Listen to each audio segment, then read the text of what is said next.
안녕하세요. 하늘버스입니다. 유튜브가 점점 적응이 되네요. 글이 분석을 했을 때 괜찮다고 느끼시면 구독이랑 좋아요 꼭 눌러주세요. 감사합니다. 오늘 또 하나 기사를 지금 분석하려고 가지고 왔어요. 히토류죠, 히토류. 지금 미국과 중국의 무역 분쟁, 이제 아예 전쟁이라고도 쓰는데요. 이 전쟁이라고 뭐 할 정도는 아직 아니지만 무역 분쟁에서 지금 중국이 꺼내든 그 히토류 카드가 뭐 어떻게 될진 모르지만 그거 관련된 내용입니다. 일단 히토류는 우리가 그 센카쿠 열도, 일본 2010년도 센카쿠 열도 때문에 일본과 중국이 그 분쟁이 한번 있었는데, 이때 중국이 히토류라는 이 물질을 수입 금지를 조치시켜 버리면서 일본은 사실상 항복 수단밖에 남지 않도록 조치한 그런 옛날 기억이 있습니다.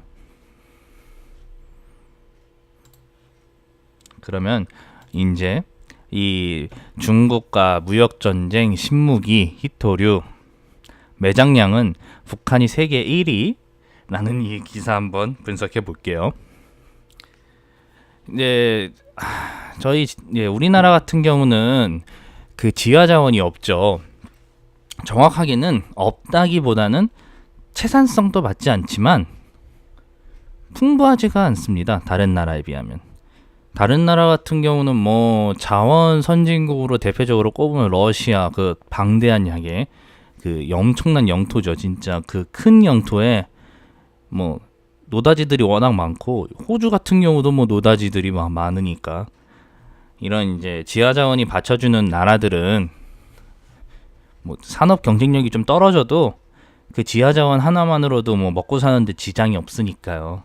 근데 우리나라는 지하 자원이 없고, 심지어 그 있는 광석이나 이런 이제 물질들도, 지하 자원도 채산성이 너무 없어서 그냥 수입해 오는 게 더 싸니까 아예 없다고 보시면 되는 거죠. 그래서 이제 막 다른 나라가 부럽죠, 이럴 땐. 특히 석유가 한 방울도 안 나오니까 해외에서 전체를 그냥 거의 전액을 다 수입을 해와야 되는데, 뭐 석유 가격을 컨트롤할 수가 없기 때문에 더욱 이제 아쉬울 수밖에 없죠, 우리나라는. 지하 자원이 뭐 석유라도 조금이라도 나오면, 그러면 석유 값을 어떻게 억제를 막 채산성을 어떻게든지 맞춰가지고 억지로라도 막 휘발유 가격을 조금이라도 내릴 수 있을 텐데 말입니다.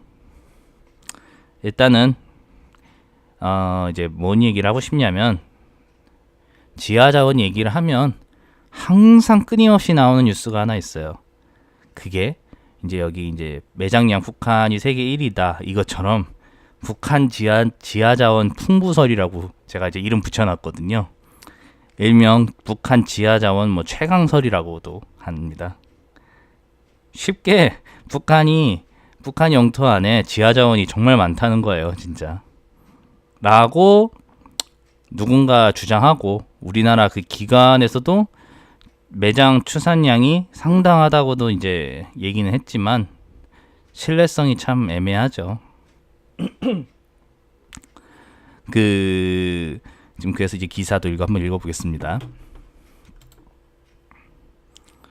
히토류가 미중 무역 전쟁의 새 도화선으로 떠올랐다. 지난해 기준 전 세계 생산량의 70% 이상을 차지하는 중국이 대미 수출 중단 카드를 고려 중이라는 소식이 전해지면서 전해지면서다. 예, 뒤에 다가 있었네요. 그런데 히토류는 중국뿐 아니라 북한의 전략 자원으로도 꼽힌다. 정확한 매장량은 베일에 가려 있지만 북한이 중국을 제치고 세계 최대 히토류 생산국이 될 수 있다는 관측도 나온다. 이거 진짜 누가 이렇게 기사를 쓰는지, 이거 어디서 근거를 가져왔는지 참. 이제 밑에 보겠습니다. 미 지질조사국이 올 2월 발표한 최신 집계에 따르면 지난해 히토류 글로벌 생산량은 17만 톤이다. 전년도 이제 비해 30% 가까이 늘었다고 이제 얘기가 돼 있어요. 그래서 다시 쫙 보면 1위 생산국은 역시 중국입니다. 그리고 2위는 호주, 3위는 미국 이렇게 돼 있죠. 근데 어느 정도 이제 검색을 해보시고 뉴스에 관심이 있으신 분들은 아시겠지만 이 히토류가 채산성에 문제가 좀 있어요. 정확하게 얘기하면 환경오염이나 뭐 이런 이제 부가적인 거가 너무 세기 때문에 선진국에서는 이미 매장이 있어도 중국의 그 가성비를 따라갈 수가 없기 때문에 중국이 시장 가격으로 이제 덤핑을 하니까 시장 지배율이 꽤 높게 된 거죠. 그게 핵심입니다, 지금. 근데 이제 쭉쭉 내리면 뭐 매장량은 중국이 많다 여기서 따다다다 나오는데 북한의 히토류 매장 규모는 글로벌 공식 집계에는 잡히지 않는다. 왜냐? 우라늄과 마찬가지로 북한 정부가 매장량을 국제사회에 제대로 발표한 적이 없어서다. 전문가들의 추정치는 다소 큰 편차를 두고 엇갈린다. 그 이제 북한 지하 자원 최강설을 이제 만들게 한 게 한국광물자원공사 이 조사거든요. 그래서 이제 여기 보면 이제 한국광물자원공사는 2천만에서 4,008만 톤 가량이 북한에 매장돼 있다고 발표한다. 와, 엄청난 거죠. 이게 사실이면. 최대치가 맞는다면 북한은 중국을 제치고 세계 1위 히토류 보유국이 된다. 최소치는 역시 세계 4위다. 참 재밌죠. 그래서 이제 보시면 북한의 히토류 매장지가 이제 나와 있어요. 이제 한반도 자료는 한반도 광물자원 개발 융합연구단에서 이제 이렇게 만든 것 같아요. 쭉쭉 내리면 뭐 다 돼 있는데 이제 여기 이제 마지막에 이제 이게 써 있죠. 문제는 상품성이다. 매장량이 많더라도 경제적 가치를 확보하지 못하면 의미가 없다라면서 영국 BBC 방송은 히토류는 채굴, 분리, 정련, 합금화 등 과정에서 고도의 기술력과 장시간 축적된 기법이 필수적이고 이제 이 히토류가 문제가 있는 게 이 부분이에요. 공해 물질이 많이 발생해 쉽게 진출할 수 있는 시장이 아니다 라면서 보도를 하죠. 쭉쭉 내리면 이제 뭐 이런 내용이 다 있어요. 히토류 뭐 가치가 어떻게 된다 뭐 이게 돼 있죠. 근데 이게 참 재미있는 게 저는 설명을 되게 간단하게 해요. 쉽게. 어렵게 설명을 절대 안 합니다. 왜? 우리가 진짜 북한에 들어가서 지하자원을 뭐 발견한 거 아닌 이상 우리도 누군가의 정보를 얻어서 추론으로 이제 생각을 해가지고 이 생각을 정리한 다음에 이제 이론을 만들고 그 과정에서 어떻게 움직이는지 결과까지 이제 도출하는 거죠. 그러니까 결국은 저만 그런 게 아니라 이 모든 시스템이 정보가 너무 많이 정보가 접근되는데 그 중에서 어떤 정보가 괜찮은지 안 괜찮은지를 골라내고 그 다음에 그 정보가 진짜인지 가짜인지를 확인해서 정보화를 해서 이제 지식으로 거쳐가는 거를 이제 하는 건데 좀 어렵게 설명을 했네요. 쉽게 설명하자면 어렵게 생각할 필요 하나 없다 이거예요. 상식적으로 정보가 너무 많이 많으니까 전 세계적으로 이게 맞다 저게 맞다 이렇게 주장이 많으니까 한 가지 정보만 봐도 쉽게 생각하면 이 정보가 맞는지 아니면 가짜인지를 알 수 있다 이 얘기입니다. 이 얘기를 왜 했냐? 북한 지하 자원이 이 뭐 매력적인지 안 매력적인지는 정말 간단하게 생각을 하면 답이 나온다 이겁니다. 그러니까 합당한 그 주장의 근거가 너무 약해요. 이 북한 지하 채광설이. 왜일까 이제 제가 얘기를 해보자면 만약에 북한 지원이 진짜 히토류가 너무 많아가지고 세계 뭐 1위는 좀 어렵다고 치고 한 4위라고 하면 이게 왜 북한이 채굴을 안 하겠어요? 채산성이 뭐 떨어져가지고 그 어떤 분들은 채산성이 떨어져서 북한 지하 자원이 매력적이지 않다고 얘기를 해요. 그 맞는 말이죠 당연히. 뭐 북한 지하 자원이 히토류가 1kg에 10,000원이라고 치는데 채산성으로 캐내서 뭐 가공까지 해서 거쳐서 상품성으로 만드는 1kg가 50,000원이다. 10,000원인데 이제 채산 전엔 50,000원이다. 근데 옆에 중국이 덤핑으로 1kg에 2만 원에 판다 하면 미친 사람 아닌 이상은 중국 거를 사지 북한 거를 사지 않거든요. 그러니까 이 말은 뭔 얘기를 하고 싶냐면 채산성이 안 된다는 거는 지하자원 가치가 정말 떨어지는 거예요. 그거는 필요가 없다는 거예요. 쉽게 얘기하면. 조금 이해하시죠?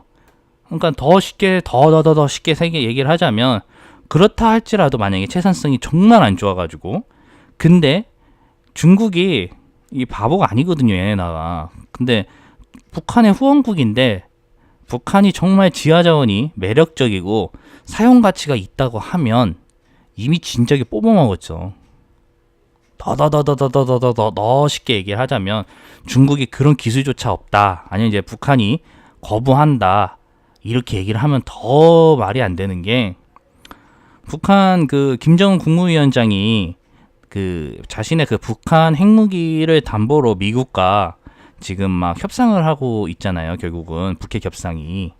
근데 지하 자원이 넘치면요. 제 생각에 이 상식적으로 생각을 했을 때 북핵 폐기 안 하고 그 지하 자원 중국에다 팔 것 같아요. 저라면. 아닌가요? 굳이 미국의 자본을 왜 받아와요, 도대체? 저 같았으면 그 인민들 고용해서 그 땅 파가지고 땅이라도 파서 채산을 어떻게든 맞춰가지고 그 다음에 지하 자원을 팔 것 같은데. 그쵸? 이게 그리고 또 더 한 가지 얘기하고 싶은 게 이번에 지금 미국이 선박을 하나 억류했잖아요. 제가 어제도 얘기했지만 지하 자원이 풍부하면요. 왜 수입을 해와요? 거기서 그냥 캐면 되는데. 전력이 부족한 것도 말이 안 돼요. 전력도 부족하다는 게 왜 말이 안 되냐? 석탄이 넘쳐난다고 하면 그 석탄도 되게 많다고 하거든요. 북한이. 그냥 캐가지고 발전소 돌리면 되는데 왜 이렇게 비비거리고 있어요, 다. 말이 안 되는 거예요, 이게. 채산성도 말도 안 되는 얘기고 지하 자원이 그렇게 많으면 그 지구가 그렇게 큰데 그 북한에 그걸 몰아서 지하 자원을 넣어줬다고요? 아이고.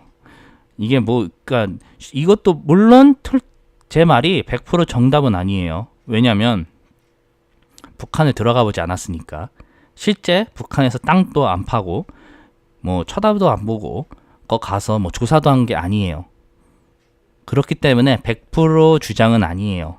다만, 상식의 선에서 생각을 했을 때는, 북한이 지하 자원이 많다고는 판단을 할 수 없다라는 걸 제가 얘기하고 싶어서예요. 결국은 그게 이 지금 북한 지하 자원 최강설의 문제점과 핵심입니다.